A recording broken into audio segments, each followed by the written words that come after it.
Welcome to the Deep Dive. I'm your host, ready to explore today's topic with you. And I'm here too, excited to get into the details. So today, we're launching into a deep dive on something, well, pretty much universal for language learners, especially if you're working on English.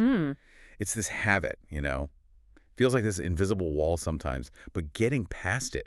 That's like the master key to sounding really natural, really confident. Absolutely. We're talking about that inner voice, that battle in your head, translating everything word for word from your native language. My constant conversion, yeah. And look, this isn't just grammar exercises. It's about changing how you communicate, feeling sure of yourself, and getting that smooth English flow. It impacts every... We've got some great source material for this, really practical stuff, real examples, all aimed at giving you strategies you can use, like, right away. Yeah, actionable insights. Our mission, simple. Give you the tools, the understanding, to break down that mental translation habit and start speaking English naturally. Think of this deep dive as your shortcut to really nailing this specific skill. You've really hit on the core of it. This is something practically every English learner bumps up against. Right. And often people don't fully realize just how much it holds them back. That constant, word-for-word translation running in the background. It has some pretty serious consequences. It's not just about speed, though it definitely slows you down. You gotta pauses. Exactly. But it also eats away at your confidence, makes you nervous, and just fundamentally breaks the flow of your speech. So you end up sounding hesitant. Right. Hesitant, maybe a bit choppy. It kind of obscures what you're actually trying to say and, erodes that self-assurance. Makes sense. So in this deep dive, we're not just going to point fingers at the problem. We're going to really take apart this habit, understand why it happens, and then lay out a roadmap to replace it. Replace with something more natural. Exactly. Natural, confident English that feels, well, like you, authentic. All right, let's kick things off then. Let's peel back the layers here. Why? Why do so many of us automatically start translating in our heads when we try to speak a new language? It just feels like the default setting, when you're in unfamiliar territory linguistically. It does seem like the logical first step. You have a thought and boom, your brain just wants to switch it over word by word from your first language into English. If you're listening, you might be nodding right now. Probably quite a few people, yeah. Recognizing that exact feeling. It's such a common starting point, like a safety net. But as we're about to find out, it's also a bit of a trap. You've absolutely pinpointed the root cause there. It really boils down to the fact that we think primarily in our native language. Our internal default, yeah. Right. Our inner monologue, how we form ideas, the structure of our thoughts, it's all happening in the language we grew up with. So when we suddenly need to express those thoughts in English... The brain just reaches for this familiar tool. Exactly. It defaults to what it knows. Direct word-for-word conversion. Let's take a concrete example. Like the Hindi phrase, mujhe bhuk lagi hai. Okay.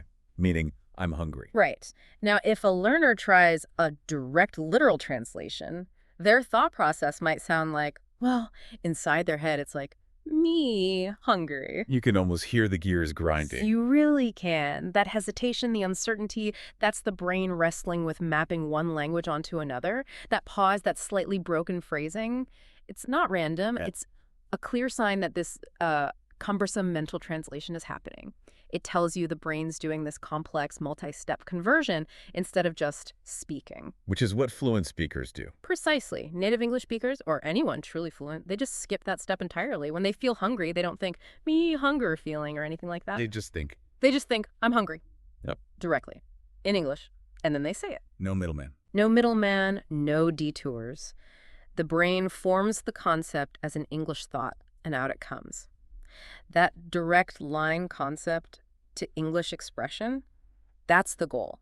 That's what we want to help people build. Okay, so it's definitely not just about talking faster then. What you're describing, it sounds like it runs deeper than just, a few extra seconds delay in the chat. Oh, absolutely. It's far more pervasive. The negative effects go way beyond just slowing you down, although that's definitely the most obvious symptom. Wow. First, there's the reduced speed, that constant mental juggling, looking up words in your head, rearranging grammar, finding the right word. It adds significant time between thinking and speaking. Like driving with the handbrake on, you said. Exactly like that. You move, but there's this constant drag. It's a bottleneck in your communication flow. It makes everything feel like hard work. And the confidence thing. That's the second point, and honestly, maybe more damaging. Broken confidence. Yeah. When you're always pausing, correcting yourself mid-sentence, stumbling because your brain's stuck translating. Yeah. It creates this really negative feedback loop. You feel anxious. Each awkward moment reinforces this idea that, oh, I can't do this, my English isn't good enough. Which makes you less likely to try next time. Precisely. You get nervous, you might avoid speaking situations altogether, it undermines your confidence bit by bit, and you end up stuck in the cycle of not speaking, which is exactly what stops you getting fluent. It's a real self-fulfilling prophecy. Wow. Okay. And you mentioned grammar, too. Yes, number 3, and it's a big one. Grammatical errors and just unnatural sounding sentences. Word-for-word translation almost never works perfectly. Because languages are structured differently. Fundamentally different. Grammar rules, sentence structures, idioms, even the shades of meaning. For similar words, they vary hugely. So trying a direct swap often leads to sentences that are, well, grammatically wrong or sound really awkward, sometimes even nonsensical to a native speaker. Can you give an example? Sure. Like translating "I a little busy now" from a language where that structure is normal. In English, it just sounds wrong. You need "I'm a little busy now." Right. The missing bits. Or think about articles a and hi or plural rules. They don't line up across languages, so translating directly often introduces these subtle but constant errors. And that takes mental effort. A huge amount of mental effort. That's the cognitive load we talked about. Instead of focusing on your message, your poor brain is trying to juggle 2 completely different operating systems. It's diverting all this energy. Which brings up that question you posed. Yeah. Why does this strategy that feels so helpful actually create more problems? Exactly, because it forces the brain into this unnatural, inefficient mode. Yeah. It's not how fluent speakers operate. It promises a clear path, but actually leads you into a complex maze. Like trying to build IKEA furniture, using instructions for a different model, you'll just end up frustrated with leftover pieces. That's such a clear picture. It really highlights why this logical-seeming approach is actually the biggest hurdle for so many people. Yeah. So, okay, boiling it down. For someone trying to speak English naturally, translating isn't just slow. It actively undermines your fluency, damages your confidence, and fills your speech with errors that just don't sound right. It's like trying to navigate London with a map of New York. You're going to get lost. Guaranteed. Right. You'll get frustrated, and you won't get where you want to go efficiently. Precisely. And this leads us straight to the solution. The core shift you need to make. What's really key here, the very first, most crucial step to stop translating is to actively, consciously train your brain to think directly in English. Think in English. Okay, that sounds big. It sounds big, but it doesn't have to be, especially at first. It's not about, deep philosophy. It's about making a simple, immediate switch in your everyday internal life. I mean, You start by guiding your daily thoughts, even the really mundane ones, to happen in English. What you see, what you feel, what you need to do. like narrating your life internally. Kind of. So instead of thinking in, say, Spanish, estoy cansado, you consciously make the switch. Think, I'm feeling tired. Or you look outside. Instead of que lindo día, you think, it's a nice day. Searching for your keys. Instead of donde están mis llaves, just think, where are my keys? So these tiny little thoughts. Tiny thoughts, consistently processed in English, start physically rewiring your brain's language pathways. You're building new connections. Forging that direct link you mentioned. Exactly. Bypassing that inefficient native language detour. This internal shift is the foundation. Without it, whatever you say out loud will always feel like a translation effort underneath. It's the hidden work that makes the spoken part feel effortless later on. That feels really achievable. It takes the pressure off having to perform perfectly right away. And you mentioned talking to yourself silently in your head. That sounds like a really powerful way to practice without anyone listening. Yes, absolutely spot on. That silent internal monologue is incredibly effective because it's practice without the performance anxiety. No judgment. None at all. You're not worried about pronunciation or grammar mistakes or your accent because it's all happening inside. You're just narrating, describing actions, observations, thoughts, all in English. Like a running commentary. Pretty much. Imagine your day. You wake up, you think, okay, I'm waking up now. Getting out of bed. Right, getting up, brushing your teeth. I'm brushing my teeth. Making breakfast. Making some coffee or need to make tea. Looking outside. Oh, it's raining. Or sun's shining today. Planning. What's next? Or gotta check my email. Just simple descriptions. Simple, descriptive thoughts done internally, over and over. They build this subconscious fluency, this natural internal rhythm, long before you even open your mouth. It's constant, low-stakes, high-volume practice. And the beauty is, like you said, no need to speak aloud initially. Yeah. Silent thinking builds that automatic flow Yeah. without the stress of getting everything perfect. Yeah. Pronunciation, intonation, grammar. Exactly. It's like mentally rehearsing. Builds confidence from the inside out. Yeah. But speaking of grammar, this is where many learners get stuck. That fear of mistakes is huge. It really is. So why is it so important to consciously not overthink grammar when you first start this thinking in English thing? That's a crucial point, and it ties right back to our goal of natural fluency. Look, if we connect this to how language is actually acquired, in those early stages of thinking in English, you really have to prioritize just getting the meaning across over perfect grammar. Focus on the message first. Yes, because constantly stopping to check grammar rules in your head adds another huge layer of that cognitive load, that mental effort. And that's exactly what keeps you stuck in the translation loop. Right, it slows you down again. Totally. If you're trying to think in English, but also asking yourself, is that the right tense? Should I use a or the correct preposition here? You're splitting your focus. You're analyzing instead of just thinking. Precisely. You get stuck in critical mode, not creative or communicative mode. It causes hesitation, slows you down, and pulls you right back into that analytical word-by-word process that feels like translation. So let go of perfectionism, basically. For now, yes. Focus purely on conveying the idea, getting the message out, even if it's imperfect. This lets your brain process faster and cuts down that cognitive load. It's actually very similar to how kids learn their first language. That's true. They communicate fine long before their grammar is perfect. Exactly. They prioritize meaning. The grammar sorts itself out over time with exposure and practice by letting it a more natural flowing process like kids learn. And crucially, it stops you defaulting back to translation. The goal right now is flow, communication. Precision comes later, more organically. That makes so much sense. Get the engine running, build momentum, then worry about the fine-tuning. Get the basic machine working first. Okay. Building on that, let's get practical. Let's move from the theory to seeing this in action. Good idea. Talking about it is one thing, but seeing the contrast. So let's look at some real examples how someone might translate a phrase versus how a fluent speaker would just naturally say it. Absolutely. This is where the rubber meets the road, as they say. Let's look at a couple more examples comparing that translated approach with natural flowing English, okay? Example 1. You want to say you're unsure, you don't know what to say. A direct translation might give you, I am thinking what to say. Grammatically okay, maybe, but sounds a bit stiff. A bit stiff, yeah. Yeah. A bit too literal, perhaps. Now, a natural English speaker might say something like, I'm not sure what to say. Or maybe even, I'm thinking how to put it. Or even, I'm drawing a blank. Drawing a blank. That's a great idiom. Exactly. It captures the meaning perfectly, but it's a common collocation words that just naturally go together. Native speakers use it without even thinking. Okay. Example 2. Let's say you're a bit busy. A direct translation from some languages might be, I'm a little busy now. Which sounds quite abrupt and grammatically awkward in English. Right. It's missing key parts. Natural expressions would be, I'm a bit busy right now. Or maybe, depending on context, can we talk later? Or I'm kind of tied up at the moment. Much smoother, more idiomatic. Let's try example 3. Expressing you're about to do something, instead of a literal, I am going to leave now. Which is fine, but maybe a little formal or clunky. Exactly.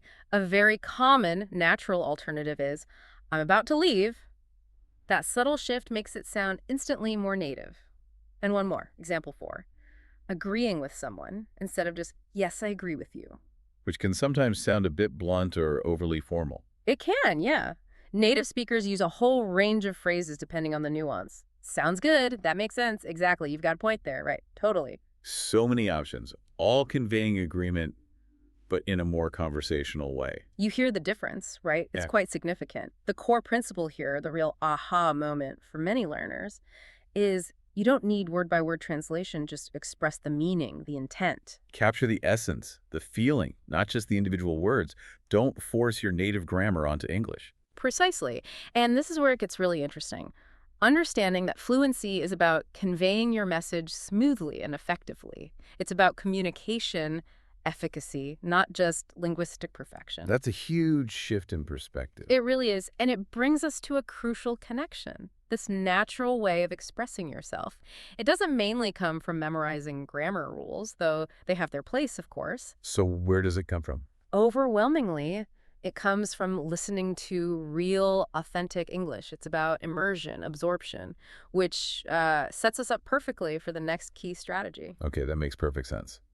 If listening is the key, how do we actually use listening to train our brains? How do we make it active, not just passive noise, especially when there's so much content out there? Right, good quality. It's actually simpler than it might seem. The core idea is listen to native conversations every single day. And not just having it on in the background. It needs to be active, engaged listening. What kind of things should we listen to? The best sources are things you enjoy, honestly. Movies, podcasts like this one, TV shows, maybe audiobooks, YouTube channels. Anything with natural, preferably unscripted or semi-scripted English dialogue. Why are those better than, say, grammar drills? Because they show you language in its natural habitat. In context, you hear the real speed, the intonation, the common phrases, the idioms people actually use. Your brain starts subconsciously absorbing patterns, how words typically go together, those collocations, again, the rhythm, the stress. It's learning by absorption, not just analysis. Okay, so listen actively. Is there a specific technique? Yes. There's a really powerful one called shadowing. Have you heard of it? I think so. It's like repeating what you hear. Kind of, but it's more active, almost like acting. The process is simple. 1, you listen to a line of dialogue. 2, you pause the recording. 3, you repeat the line like an actor. Like an actor, what does that mean? It means you're not just repeating the words. You're trying to mimic everything. The exact pronunciation, the rhythm, the ups and downs of the intonation, even the emotion if you can. You're trying to sound as close to the original speaker as possible. Wow, okay. What are the benefits of doing that? Oh, they're huge. First, your pronunciation improves dramatically because you're physically trying to make the same sounds. Second, you internalize the natural rhythm and intonation of English that's massive for sounding fluent and being understood. And third, crucially, you start internalizing natural phrases and sentence structures automatically. Your mouth and brain get used to producing them. So it makes those natural patterns feel more automatic. Exactly. Less conscious effort needed. For beginners, maybe start with short phrases, slower audio, then challenge yourself with longer bits or faster speech. Consistency is key. Mindful imitation. That sounds like a fantastic, really practical technique, a direct line to sounding more native. But I know for a lot of listeners, there's this fear, the fear of making mistakes when they try to speak or imitate. The perfectionism trap. Yeah. So I just want to stress, please, don't worry about making mistakes. Fluency comes from practice, from trying, not from being perfect right out of the gate. Honestly, sometimes aiming for perfection too early just stops you from practicing at all.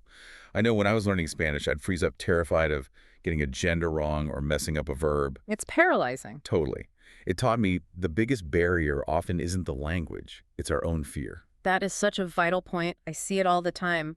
The analogy I always use is, well, how do babies learn to speak? Right, they don't start with grammar books. Exactly. They don't worry about verb conjugations. They just listen intently. Then they imitate fearlessly. They copy sounds, words, often imperfectly at first, right? Yeah, babbling and approximation. And then they gradually get better through sheer exposure and trying again and again. Adults can and really should tap into that same natural learning process. So just listen, copy, repeat, like a baby. Basically, yes. By constantly exposing yourself to native English and actively imitating it with shadowing, your brain just starts recognizing patterns unconsciously.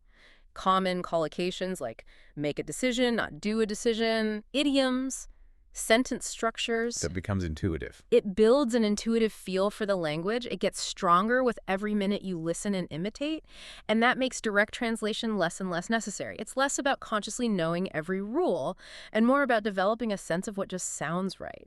That frees up so much mental energy. Exactly. Energy you can then use for actually communicating. That's really liberating. Shifting from purely academic to more intuitive. Yeah. Trusting the absorption process. Okay, this leads nicely into something else you mentioned, another really practical strategy. Building a thinking vocabulary. Yes. This sounds like something people can start doing immediately to get results. Absolutely. The thinking vocabulary. What is that exactly? Yeah, tell us more. Okay, so it's basically your personal toolkit of words and, crucially, phrases that you can use instantly. without thinking, without translating, without building them from scratch grammatically. Like automatic responses. Pretty much. High frequency, ready to go chunks of language for common situations. Think of them like linguistic muscle memory. They're just there. Okay, give us some examples. What kind of phrases are we talking about?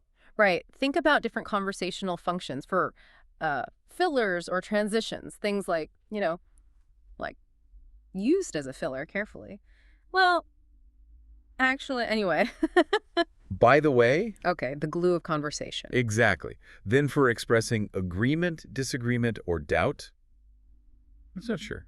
Let me think. Sounds good. It depends. I don't mind. Yeah. That makes sense. I totally agree. I see your point. These are things you hear constantly. All the time. And maybe question starters or asking for clarification. What do you mean? Could you repeat that? How about spushu? Spushu go. What's your take on it? Those are brilliant. So common, so useful. And using these chunks, like you call them, it just makes you sound more fluent, doesn't it? Effortlessly fluent. Right. Because they're part of the natural rhythm. They fill those little pauses, smooth out transitions, and drastically cut down on the need to compose sentences word by word on the fly. It's like having pre-made reactions ready to go. Gives your brain a break. Exactly.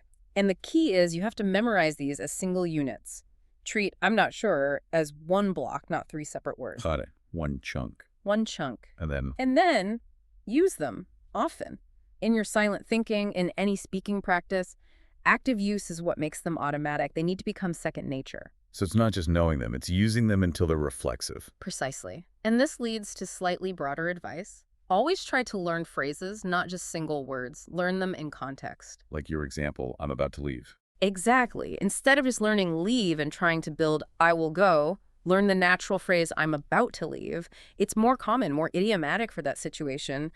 Learning phrases from real conversations, movies, podcasts, that's how you get natural, accurate usage. Because these aren't just words, they're complete thoughts or reactions. Complete thoughts, ready to deploy. They bypass the whole construction process.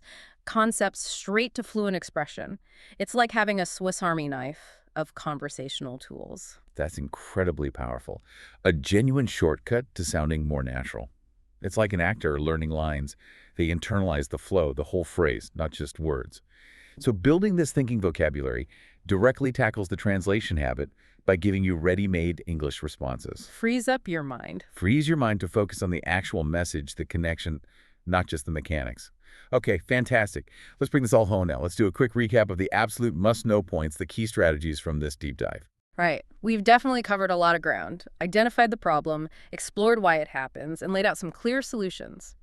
So the core takeaways for anyone wanting to boost their fluency are, first, understand the problem. Know that mental translation does slow you down, it hurts your fluency, chips away at confidence, and causes errors. It's a habit worth breaking. Recognize the enemy. Exactly. Second, think in English. This is foundational. Train your brain to have its internal monologue in English. Start simple. Narrate your day inside your head. Rewire those pathways. Small thoughts, big impact. Third, meaning over grammar. Initially, when you start thinking in English, focus on getting the idea across. Don't let perfectionism paralyze you. Flow first. Precision builds over time. Let go of the grammar police in your head. For now, yes. Fourth, immerse and imitate. Listen to real, authentic English daily movies, podcasts, whatever you enjoy. And use shadowing. Listen, pause, repeat like an actor. Internalize the sounds, rhythm, and phrases. Listen, copy, repeat. Fifth, build your thinking vocabulary. Memorize and actively use common phrases and chunks. I'm not sure. Sounds good, it depends. As single units. Learn phrases in context, not just isolated words. Your instant fluency toolkit. And finally, practice consistently. Talk to yourself daily, even silently. Build that automaticity. And embrace mistakes, they're just part of learning. The bottom line is simple. The more you consciously practice thinking in English, absorbing natural patterns, and using these ready-made chunks, the faster and more naturally you will speak English, confidently and effortlessly. So as you move forward from this deep dive, here's something to chew on. If language shapes how we see the world, how might thinking directly in English change more than just your speech? How might it actually shift your perspective, how you interact with the English-speaking world? Interesting thought. It's potentially more than just language learning. It could be a cognitive shift. And we genuinely want to hear from you. Are you currently translating in your head? Have you tried thinking in English? What's worked, what hasn't? Share your experiences, your insights with us. Yeah, we'd love to know. Keep exploring these ideas, keep practicing, and keep diving deep into what makes communication truly connect.